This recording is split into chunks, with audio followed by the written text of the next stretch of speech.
GK मस्ती MS में आप लोगों का फिर एक बार स्वागत है। जो हम लोग संविधान एक नज़र में, भारत का संविधान एक नज़र में पेज नंबर 265 पर किरण बुक से डाल रहे थे, तो 22 भागों में से 4 भाग पहले वीडियो में आप देख चुके हो। आज इसमें भाग 5 अनुच्छेद 52 से 151 5 भाग इसमें कंप्लीट होगा। इस वीडियो में भाग 5 में 5 अध्याय दिए गए हैं, बारी बारी से उन अध्यायों का वर्णन होगा। और अनुच्छेद भाग 5 में 52 से 151 तक हैं। तो अध्याय 1 में जो है वो कार्यपालिका है। भाग 5 के अंतर्गत अध्याय 1 में जो है ये कार्यपालिका है। और कार्यपालिका के अध्याय में अनुच्छेद 52 से अनुच्छेद 78 तक है। भाग 5 का जो पहला अध्याय है कार्यपालिका, उसमें अनुच्छेद 52 से अनुच्छेद 78 तक है। तो देखते हैं अध्याय 1 कार्यपालिका। तो अध्याय 1 के अंतर्गत पहले बताया गया है राष्ट्रपति और उपराष्ट्रपति के बारे में, अनुच्छेद 52 से 73 तक।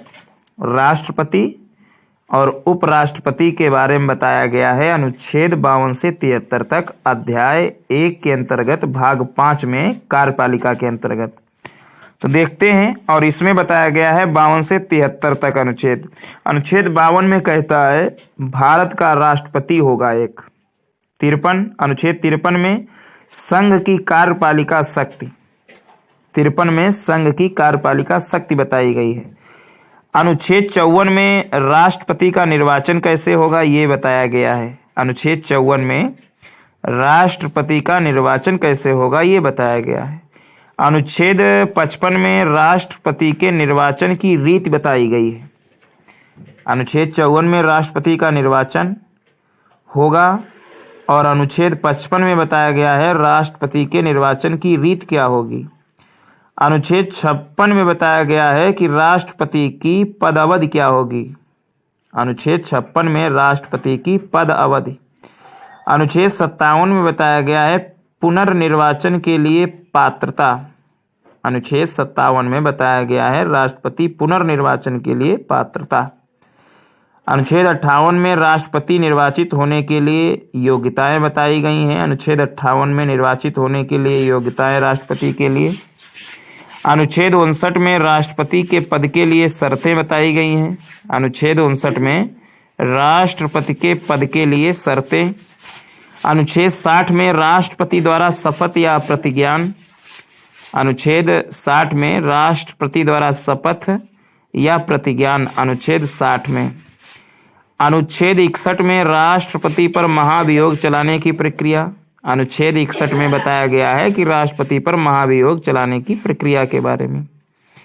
अनुच्छेद 62 में बताया गया है कि राष्ट्रपति पद की रिक्ति को भरने के लिए निर्वाचन करने का समय और आकस्मिक रिक्ति को भरने के लिए निर्वाचित व्यक्ति की पदावधि। अनुच्छेद 62 कहता है क्या? अनुच्छेद 62 में बताया गया है कि राष्ट्रपति पद की रिक्ति को भरने के लिए निर्वाचन करने का समय और आकस्मिक रिक्ति को भरने के लिए निर्वाचित व्यक्ति की पदा अवधि। अनुच्छेद 63 में भारत का उपराष्ट्रपति, अनुच्छेद 63 कहता है कि भारत का एक उपराष्ट्रपति होगा। अनुच्छेद 64 में बताया गया है कि उपराष्ट्रपति राज्यसभा का पदेन सभापति होगा। अनुच्छेद 64 में बताया गया उपराष्ट्रपति राज्यसभा का पदेन सभापति होगा। अनुच्छेद 65 में बताया गया राष्ट्रपति के पद में आकस्मिक रिक्ति के दौरान या उसकी अनुपस्थिति में उपराष्ट्रपति का राष्ट्रपति के रूप में कार्य करना या उसके कृत्यों का निर्वहन करना। अनुच्छेद 65 में बताया गया है कि राष्ट्रपति अगर आकस्मिक रिक्ति है उसकी या अनुपस्थित है तो फिर उपराष्ट्रपति ही राष्ट्रपति के रूप में कार्य करेगा और उसके कृत्यों का निर्वहन करेगा। अनुच्छेद 65 में बताया गया है। अनुच्छेद 66 में बताया गया है कि उपराष्ट्रपति का निर्वाचन, अनुच्छेद 66 में बताया गया उपराष्ट्रपति का निर्वाचन। अनुच्छेद 67 में बताया गया है उपराष्ट्रपति की पदावधि। अनुच्छेद 67 में उपराष्ट्रपति की पद अवधि। अनुच्छेद 68 में बताया गया है कि उपराष्ट्रपति पद की रिक्ति को भरने के लिए निर्वाचन करने का समय और आकस्मिक रिक्त को भरने के लिए निर्वाचित व्यक्ति की पद अवधि। अनुच्छेद 68 में उपराष्ट्रपति पद की रिक्त को भरने के लिए निर्वाचन करने का समय और आकस्मिक रिक्त को भरने के लिए निर्वाचित व्यक्ति की पदावधि। अनुच्छेद 68। अनुच्छेद 69 में बताया गया है 69 में उपराष्ट्रपति द्वारा शपथ और प्रतिज्ञान के बारे में। जैसे राष्ट्रपति के बारे में बताया गया था 60 में, लेकिन उपराष्ट्रपति 69 में शपथ और प्रतिज्ञान लेगा। अनुच्छेद 70 में अन्य आकस्मिकताओं में राष्ट्रपति के कृत्यों का निर्वहन कैसे करेगा, ये अनुच्छेद 70 में अन्य आकस्मिकताओं में राष्ट्रपति के कृत्यों का निर्वहन। अनुच्छेद 71 में राष्ट्रपति या उपराष्ट्रपति के निर्वाचन से संबंधित या संसक्त विषय। अनुच्छेद 71 में जो है राष्ट्रपति या उपराष्ट्रपति के निर्वाचन से संबंधित या संसक्त विषय हैं। अनुच्छेद 72 में क्षमा आदि की और कुछ मामलों में दंडादेश के निलंबन, परिहार या लघुकरण की राष्ट्रपति की शक्ति अनुच्छेद 72 में है। अनुच्छेद 72 में क्षमा आदि की और कुछ मामलों में दंडादेश के निलंबन, परिहार या लघुकरण की राष्ट्रपति की शक्ति के बारे में बताया गया है अनुच्छेद 72 में। अनुच्छेद 73 में संघ की कार्यपालिका शक्ति का विस्तार। अनुच्छेद 73 में संघ की कार्यपालिका शक्ति का विस्तार। तो ये तो भाग 5 में अध्याय 1 जो कार्यपालिका था, और कार्यपालिका का जो पहला टॉपिक था राष्ट्रपति और उपराष्ट्रपति, जो अनुच्छेद 52 से 73 तक था, ये कंप्लीट हुआ। अगला टॉपिक है अध्याय 1 कार्यपालिका का मंत्रिपरिषद। मंत्रिपरिषद के बारे में 74 से 75 तक बताया गया। 74 में बताया गया कि राष्ट्रपति को सहायता और सलाह देने के लिए मंत्रिपरिषद होगा। राष्ट्रपति को सहायता और सलाह देने के लिए मंत्रिपरिषद होगा, अनुच्छेद 74 में बताया गया। 75 में बताया गया मंत्रियों के बारे में अन्य उपबंध होंगे। अनुच्छेद 75 में मंत्रियों के बारे में अन्य उपबंध हैं। अगला टॉपिक है मंत्रिपरिषद 74-75। फिर अगला है भारत का महान्यायवादी। मंत्रिपरिषद के बाद में भारत का महान्यायवादी, ये अनुच्छेद 76 में बताया गया है। अनुच्छेद 76 कहता है भारत का महान्यायवादी होगा। भारत का महान्यायवादी के बारे में बताया गया। राष्ट्रपति, उपराष्ट्रपति, मंत्रिपरिषद, भारत का महान्यायवादी। फिर आया सरकारी कार्य का संचालन, ये अनुच्छेद 77 और 78 में बताया गया सरकारी कार्य का संचालन। अनुच्छेद 77 कहता है भारत सरकार के कार्यों का संचालन कैसे होगा, भारत सरकार के कार्य का संचालन। अनुच्छेद 78 कहता है राष्ट्रपति को जानकारी देने आदि के संबंध में प्रधानमंत्री के कर्तव्य। अनुच्छेद 78 कहता है राष्ट्रपति को जानकारी देने आदि के संबंध में प्रधानमंत्री के कर्तव्य 78 में बताए गए हैं। तो ये तो भाग 5 का पहला अध्याय जो था कार्यपालिका का, वो कंप्लीट हुआ। राष्ट्रपति और उपराष्ट्रपति 52 से 73 तक, मंत्रिपरिषद 74-75 में, भारत का महान्यायवादी 76 में, और सरकारी कार्य का संचालन 77 से 78 तक। तो कार्यपालिका 52 से कार्यपालिका का भाग 5 का जो अध्याय 1 था कार्यपालिका, वो समाप्त हुआ। अब अध्याय 2, भाग 5 का जो अध्याय 2 है जिसमें संसद है, तो उसमें अनुच्छेद 79 से 88 तक है। संसद में 79 से 79 से 88 तक संसद, अध्याय 2 में संसद। अनुच्छेद 79 कहता है कि संसद का गठन, अनुच्छेद 79 में बताया गया है संसद का गठन। अनुच्छेद 80 में बताया गया है राज्यसभा की संरचना। अनुच्छेद 80 में राज्यसभा की संरचना। अनुच्छेद 81 में लोकसभा की संरचना। 80 में राज्यसभा, 81 में लोकसभा की संरचना। 82 में प्रत्येक जनगणना के पश्चात पुनः समायोजन। 82 में बताया गया प्रत्येक जनगणना के पश्चात पुनः समायोजन। और अनुच्छेद 83 में बताया गया संसद के सदस्यों की अवधि कितनी होगी। ये अनुच्छेद 83 में बताया गया संसद के सदनों की अवधि, सदनों की अवधि, सदस्यों की नहीं, संसद के सदनों की अवधि कितनी होगी, ये अनुच्छेद 83 में। 84 में, अनुच्छेद 84 में बताया गया है संसद की सदस्यता के लिए योग्यताएं, अर्हताएं। संसद की सदस्य के लिए अर्हताएं। अनुच्छेद 85 में बताया गया है संसद का सत्र, सत्रावसान व विघटन। अनुच्छेद 85 में बताया गया संसद का सत्र, सत्रावसान और विघटन। अनुच्छेद 86 में बताया गया है सदनों में अभिभाषण और उनको संदेश भेजने का राष्ट्रपति का अधिकार। इंपॉर्टेंट है, सदन में अभिभाषण और उनको संदेश भेजने का राष्ट्रपति का अधिकार अनुच्छेद 86 में नहीं थे। अनुच्छेद 86 सदनों में अभिभाषण और उनको संदेश भेजने का राष्ट्रपति का अधिकार। अनुच्छेद 87 में राष्ट्रपति का विशेष अभिभाषण। अनुच्छेद 87 में राष्ट्रपति का विशेष अभिभाषण।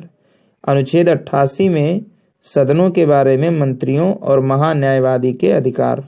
अनुच्छेद 88 में सदनों के बारे में मंत्रियों और महान्यायवादी के अधिकार। अब आगे अध्याय 2 में संसद के बारे में बताया जा रहा है। आगे है संसद के अधिकारी। तो संसद के अधिकारी अनुच्छेद 89 से 98 तक। संसद के अधिकारी 89 से 98 तक। तो अनुच्छेद 89 में कहा गया है कि राज्यसभा का सभापति और उपसभापति। अनुच्छेद 89 में राज्यसभा का सभापति और उपसभापति के बारे में बताया गया। अनुच्छेद 90 में उपसभापति का पद रिक्त होना, पद त्याग और पद से हटाया जाना ये बताया गया है।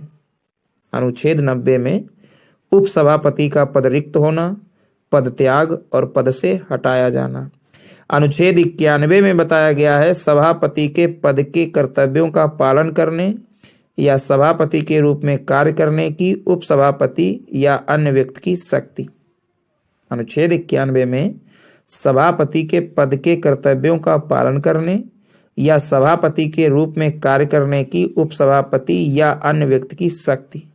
अनुच्छेद 92 में बताया गया है जब सभापति या उपसभापति को पद से हटाने का कोई संकल्प विचाराधीन है तब उसका पीठासीन न होना।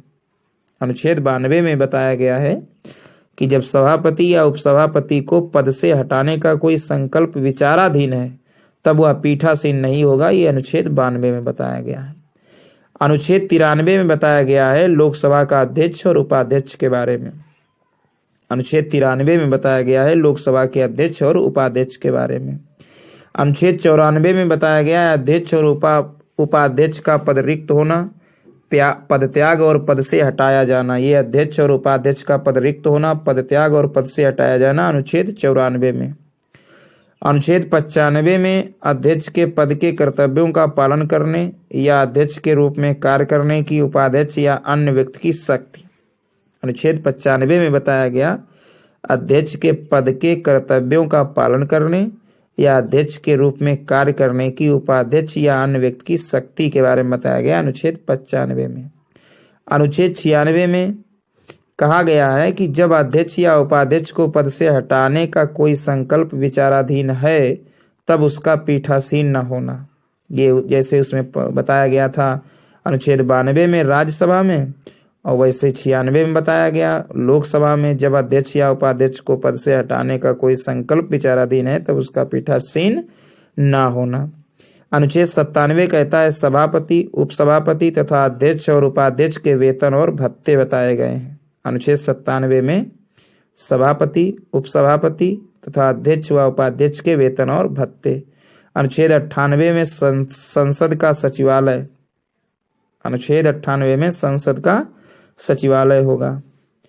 अगला है, तो ये तो संसद बताया गया अध्याय 2 में। अगला अध्याय 2 में दूसरा टॉपिक है कार्य संचालन। तो संसद बताई गई है 79 से 88 तक। कार्य संचालन बताया गया अनुच्छेद 99 में 100 में। अनुच्छेद 99 कहता है सदस्यों द्वारा शपथ या प्रतिज्ञान। अनुच्छेद 99 कहता है सदस्यों द्वारा शपथ या प्रतिज्ञान। अनुच्छेद 100 सदनों में मतदान, रिक्तियों के होते हुए भी सदनों की कार्य करने की शक्ति और गणपूर्ति। अनुच्छेद 100 कहता है सदनों में कैसे मतदान होगा, रिक्तियों के होते हुए भी सदनों की कार्य करने की शक्ति और गणपूर्ति कैसे की जाएगी, ये अनुच्छेद 100 बताता है। अगला है सदस्यों की निर्हरताएं मतलब योग्यताएं। तो तो सदस्यों की ये टॉपिक है, सदस्यों की निरहरताएं। अनुच्छेद 101 से 104 तक निरहरताएं मतलब डिस्क्वालिफिकेशन कैसे हो जाएंगे। अनुच्छेद 101 से 104 तक। अनुच्छेद 101 में कहता है स्थानों का रिक्त होना। अनुच्छेद 101 में बताया गया स्थानों का रिक्त होना। अनुच्छेद 102 में बताया गया सदस्यों के लिए डिस्क्वालिफिकेशन। अनुच्छेद 102 में सदस्यों के लिए निरहरताएं। अनुच्छेद 103 में सदस्यों की निरहरताओं से संबंधित प्रश्नों पर विनिश्चय। अनुच्छेद 103 में सदस्यों की निरहरताओं से संबंधित प्रश्नों पर विनिश्चय। अनुच्छेद 104 में बताया गया कि अनुच्छेद 99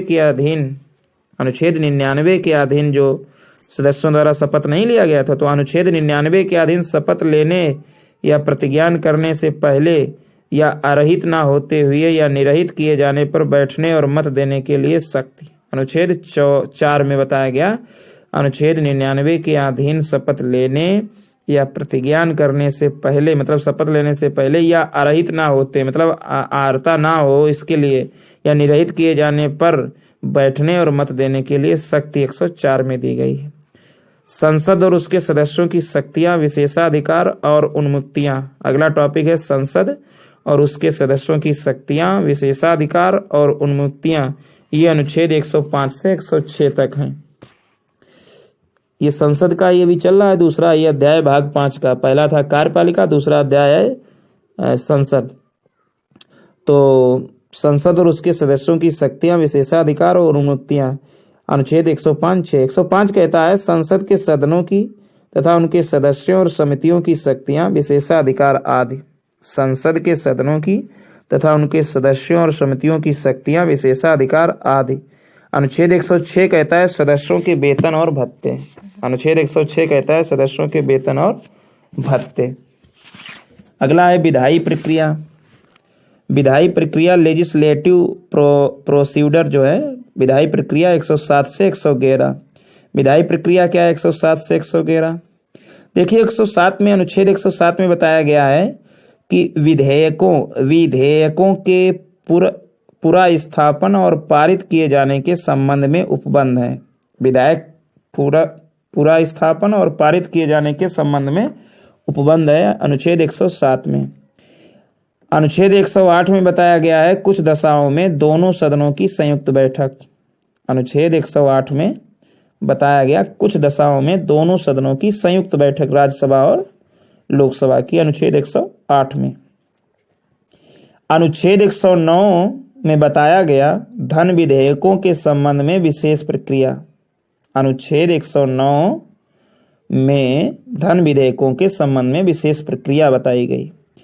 अनुच्छेद 110 में धन विधेयक की परिभाषा बताई गई। अनुच्छेद 110 में धन विधेयक की परिभाषा बताई गई। अनुच्छेद 110 में। अनुच्छेद 111 में विधेयकों पर अनुमति। अनुच्छेद 111 में विधेयकों पर अनुमति। अगला है वित्तीय विषयों के संबंध में प्रक्रिया। अगला है टॉपिक वित्तीय विषयों के संबंध में प्रक्रिया। अनुच्छेद 112 से 117 तक। वित्तीय विषयों के संबंध में प्रक्रिया अनुच्छेद 112 से 117 तक। अच्छा, अनुच्छेद 112 में बताया गया वार्षिक वित्तीय विवरण होगा। अनुच्छेद 112 में वार्षिक वित्तीय विवरण है। वित्तीय विवरण बजट वाला क्या होगा, वार्षिक वित्तीय विवरण जो है 112 में ये आ सकता है। बजट किसमें, अनुच्छेद में 112 में। अनुच्छेद 113 में बताया गया संसद में प्राक्कलना के संबंध में प्रक्रिया। प्राक्कलनों के संबंध में प्रक्रिया, संसद में प्राक्कलनों के संबंध में प्रक्रिया। अनुच्छेद 113। अनुच्छेद 114 में कहा गया विनियोग विधेयक। अनुच्छेद 114 में विनियोग विधेयक। अनुच्छेद 115 में अनुपूरक, अतिरिक्त या अधिक अनुदान। अनुच्छेद 115 में अनुपूरक, अतिरिक्त या अधिक अनुदान। अनुच्छेद 115 में। अनुच्छेद 116 में लेखा अनुदान, प्रत्यानुदान और अपवाद अनुवाद। अनुच्छेद 116 में लेखानुदान, प्रत्यानुदान और अपवाद अनुदान। ये अनुच्छेद 116 में लेखानुदान, प्रत्ययानुदान और अपवाद अनुवाद, ये अनुच्छेद 116 में। अनुच्छेद 117 में वित्त विधेयकों के बारे में विशेष उपबंध, वित्त विधेयकों के बारे में विशेष उपबंध। तो ये तो वित्तीय विधेयकों विषयों के संबंध में प्रक्रिया थी 112 से 117 तक। अगला है साधारण प्रक्रिया, जर्नल प्रोसीडर्स, ये अनुच्छेद 118 से 122 तक, अनुच्छेद 118 से 122 तक। अनुच्छेद 118 में कहा गया प्रक्रिया के नियम बताए गए, साधारण प्रक्रिया के नियम बताए गए अनुच्छेद 118 में। अनुच्छेद 119 में संसद में वित्तीय कार्य संबंधी प्रक्रिया का विधि द्वारा विनियमन बताया गया। अनुच्छेद 119 में संसद में वित्तीय कार्य संबंधी प्रक्रिया का विधि द्वारा विनियमन। अनुच्छेद 120 में संसद में प्रयोग की जाने वाली भाषा, अनुच्छेद 120 में संसद में प्रयोग की जाने वाली भाषा का प्रयोग बताया गया। तो संसद में भाषा कैसी होगी, ये किस अनुच्छेद में बताया गया? 120, अनुच्छेद 120 संसद में प्रयोग की जाने वाली भाषा। अनुच्छेद 121 में बताया गया संसद में चर्चा पर निर्बंधन, संसद में चर्चा पर निर्बंधन, अनुच्छेद 121। और अनुच्छेद 122 में बताया गया न्यायालयों द्वारा संसद की कार्यवाहियों की जांच न किया जाना, न्यायालयों द्वारा संसद की कार्यवाहियों की जांच न किया जाना, अनुच्छेद 122। तो ये तो भाग 5 का अध्याय 3 हुआ संसद। अब अध्याय 2 हुआ संसद। अब अध्याय 3 होगा राष्ट्रपति की विधायी शक्तियां, अनुच्छेद 123। तो अध्याय 3 में राष्ट्रपति की विधायी शक्तियां भाग 5 में बताया गया है अनुच्छेद 123। क्या है शक्ति? अनुच्छेद 123 संसद के विश्रांति काल में अध्यादेश प्रख्यापित करने की राष्ट्रपति की शक्ति। बहुत इंपॉर्टेंट है। राष्ट्रपति अध्यादेश किस अनुच्छेद के द्वारा लागू करता है? अनुच्छेद 123 के द्वारा। कब? जब संसद के विश्रांति काल में अध्यादेश प्रख्यापित करने की राष्ट्रपति की शक्ति, अनुच्छेद 123। अध्याय 4 आ गया भाग 5 का, अध्याय 4 आ गया संघ की न्यायपालिका, अनुच्छेद 124 से अनुच्छेद 147 तक। भाग 5 में अध्याय 4, पहला था कार्यपालिका, दूसरा था संसद, तीसरा था राष्ट्रपति की विधायी शक्तियां, जिसमें अनुच्छेद 1 ही था 123, जिसमें अध्यादेश जारी कराया। और अध्याय 4 में संघ की न्यायपालिका, अनुच्छेद 124 से 147। तो देखते हैं संघ की न्यायपालिका, अनुच्छेद 124 से 147। 124 में कहा गया उच्चतम न्यायालय की स्थापना और गठन, उच्चतम न्यायालय की स्थापना और गठन, अनुच्छेद 124। अनुच्छेद 125 में कहा गया न्यायाधीशों के वेतन आदि, तो न्यायाधीशों के वेतन आदि अनुच्छेद 125 में बताए गए। 126 में बताया गया कार्यकारी मुख्य न्यायमूर्ति की नियुक्ति, कार्यकारी मुख्य न्यायमूर्ति की नियुक्ति, अनुच्छेद 126 में। इंपॉर्टेंट है कार्यकारी मुख्य न्यायमूर्ति की नियुक्ति 126 में। 187 में तदर्थ न्यायमूर्तियों की नियुक्ति, मतलब कार्यकारी मुख्य न्यायमूर्ति की नियुक्ति 126 में हो गई, फिर 127 में होगी जो उसके नीचे, यानी तदर्थ न्यायमूर्तियों की नियुक्ति 127 में। फिर 128 में बताया गया कि उच्चतम न्यायालय की बैठकों में सेवानिवृत्त न्यायाधीशों की उपस्थिति, अनुच्छेद 128 में बताया गया कि उच्चतम न्यायालय की बैठकों में सेवानिवृत्त न्यायाधीशों की उपस्थिति, सेवानिवृत्त न्यायाधीशों की उपस्थिति उच्चतम न्यायालय की बैठकों में किस अनुच्छेद में? अनुच्छेद 128 में। अनुच्छेद 129 कहता है उच्चतम न्यायालय का अभिलेख न्यायालय होना है। उच्चतम न्यायालय जो है एक अभिलेख न्यायालय भी है, ऐसा कहा गया है अनुच्छेद 129 में। अनुच्छेद 129 उच्चतम न्यायालय का अभिलेख न्यायालय होना। अनुच्छेद 130 में उच्चतम न्यायालय का स्थान बताया गया है, अनुच्छेद 130 में उच्चतम न्यायालय का स्थान बताया गया है। और अनुच्छेद 131 का जो है ये निरसित हो गया है। अनुच्छेद 130 में उच्चतम न्यायालय का स्थान और अनुच्छेद 131 का निरसित। अनुच्छेद 132 में बताया गया है कुछ मामलों में उच्च न्यायालयों से अपीलों में उच्चतम न्यायालय की अपीली अधिकारिता। अनुच्छेद 132 में बताया गया कुछ मामलों में उच्च न्यायालयों से अपीलों में उच्चतम न्यायालय की अपीली अधिकारिता। कुछ मामलों में उच्च न्यायालयों से अपीलों में उच्चतम न्यायालय की अपीली अधिकारिता, ये अनुच्छेद 132। अच्छा, अनुच्छेद 133 में क्या कहा गया है? तो अनुच्छेद 133 में कहा गया उच्च न्यायालयों से सिविल विषयों से संबंधित अपीलों में उच्चतम न्यायालय की अपीली अधिकारिता। उच्च न्यायालयों से सिविल विषयों से संबंधित अपीलों में उच्चतम न्यायालय की अपीली अधिकारिता, अनुच्छेद 133। अनुच्छेद 134 का में बताया गया उच्चतम न्यायालय में अपील के लिए प्रमाण पत्र।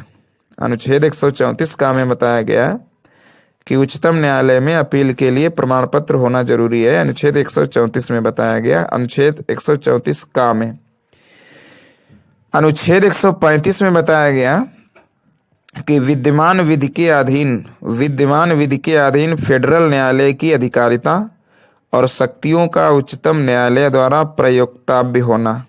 अनुच्छेद 135 में बताया गया फेडरल न्यायालय मतलब विद्यमान विधि के अधीन फेडरल न्यायालय की अधिकारिता और शक्तियों का उच्चतम न्यायालय द्वारा प्रयोक्तव्य होना। फेडरल न्यायालय जो 135 के अंतर्गत आए हैं, इनके अधीन विद्यमान विधि के अधीन फेडरल न्यायालय की अधिकारिता और शक्तियों का उच्चतम न्यायालय द्वारा प्रयोक्तव्य होना। अनुच्छेद 136 का आ गया अपील के लिए उच्चतम न्यायालय की विशेष इजाजत, मतलब विशेष इजाजत उच्चतम न्यायालय की ली जाएगी अपील के लिए 136 में। अनुच्छेद 137 में निर्णयों या आदेशों का उच्चतम न्यायालय द्वारा पुनर्विलोकन, निर्णयों या आदेशों का उच्चतम न्यायालय दोबारा से पुनरावलोकन करेगा। अनुच्छेद 137 में। 138 में उच्चतम न्यायालय की अधिकारिता की वृद्धि। अनुच्छेद 138 में उच्चतम न्यायालय की अधिकारिता की वृद्धि। अनुच्छेद 139 में कुछ याचिका यानी रिट निकालने की शक्तियों का उच्चतम न्यायालय को प्रदत्त किया जाना। अनुच्छेद 139 कुछ याचिका यानी रिट निकालने की शक्तियों का उच्चतम न्यायालय को प्रदत्त किया जाना। अनुच्छेद 139 का में बताया गया कुछ मामलों का अंतरण। अनुच्छेद 139 का में बताया गया कुछ मामलों का अंतरण। अनुच्छेद 140 में बताया गया उच्चतम न्यायालय की आनुषंगिक शक्तियां। उच्चतम न्यायालय की आनुषंगिक शक्तियां, अनुच्छेद 140। अनुच्छेद 141 उच्चतम न्यायालय द्वारा घोषित विधि का सभी न्यायालयों पर आबद्ध कर होना, मतलब ये बताया गया कि उच्चतम न्यायालय जो घोषित कानून करेगा वो सभी न्यायालय मानेंगे, ये 141 में कहा गया है। अनुच्छेद 142 में बताया गया कि उच्चतम न्यायालय की डिग्रियों और आदेशों का प्रवर्तन और प्रकटीकरण आदि के बारे में आदेश। उच्चतम न्यायालय को डिग्रियों और आदेशों का प्रवर्तन और प्रकटीकरण आदि के बारे में आदेश 142 में। अनुच्छेद 143 कहता है उच्चतम न्यायालय से परामर्श करने की राष्ट्रपति की शक्ति, मतलब उच्चतम न्यायालय से परामर्श ले सकता है राष्ट्रपति, तो ये राष्ट्रपति को शक्ति 143 के तहत दी गई है।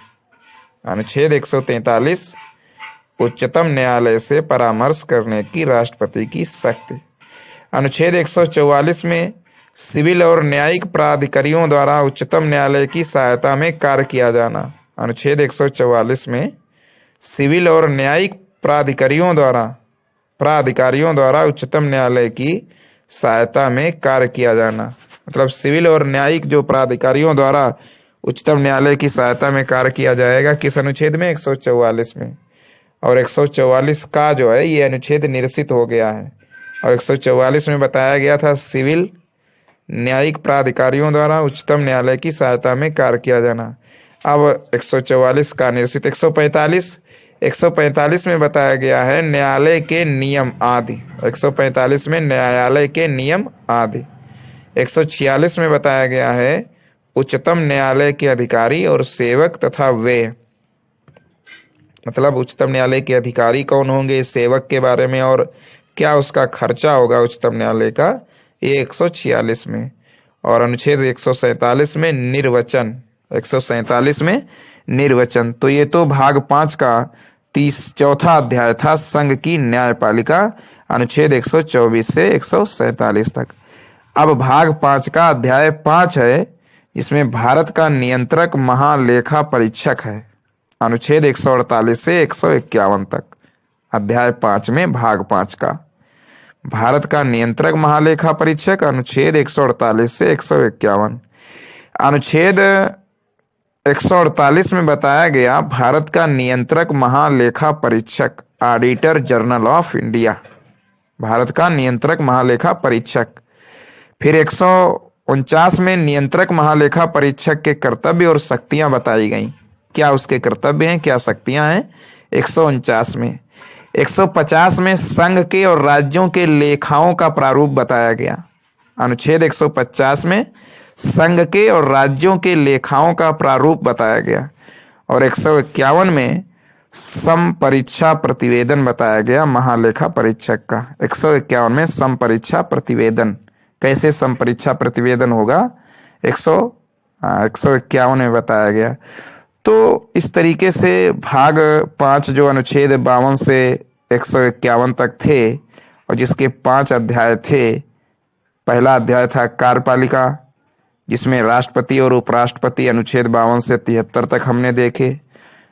मंत्रिपरिषद 74 से 75, भारत का महान्यायवादी अनुच्छेद 76 देखा। सरकारी कार्य का संचालन अनुच्छेद 77 से 78।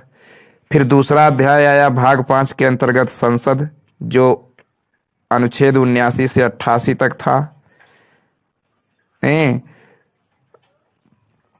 संसद के अंतर्गत हमने संसद के अधिकारी देखे 89 से 98 तक। कार्य संचालन देखा 99 से 100 तक। सदस्यों की निर्हरताएं देखी, डिस्क्वालिफिकेशन देखी 101 से 104 तक। फिर संसद और उसके सदस्यों की शक्तियां और विशेषाधिकार और उन्मुक्तियां देखी 105 से 106 तक। फिर विधायी प्रक्रिया देखी अनुच्छेद 107 से 111 तक। फिर वित्तीय विषयों के संबंध में प्रक्रिया देखी 112 से 117 तक। साधारण प्रक्रिया देखी अनुच्छेद 118 से 22 तक। फिर तीसरा अध्याय आया 5वें भाग का राष्ट्रपति की विधायी शक्तियां, जिसमें अनुच्छेद 123 में हमने देखा अध्यादेश जारी करता है वो राष्ट्रपति जब संसद का विश्रांत काल होता है। फिर अध्याय 4 में हमने भाग 5 के अंतर्गत अध्याय 4 में 124 से 147 तक संघ की न्यायपालिका देखी। और अध्याय 5 में भारत का नियंत्रक महालेखा परीक्षक 148 से 151 देखा।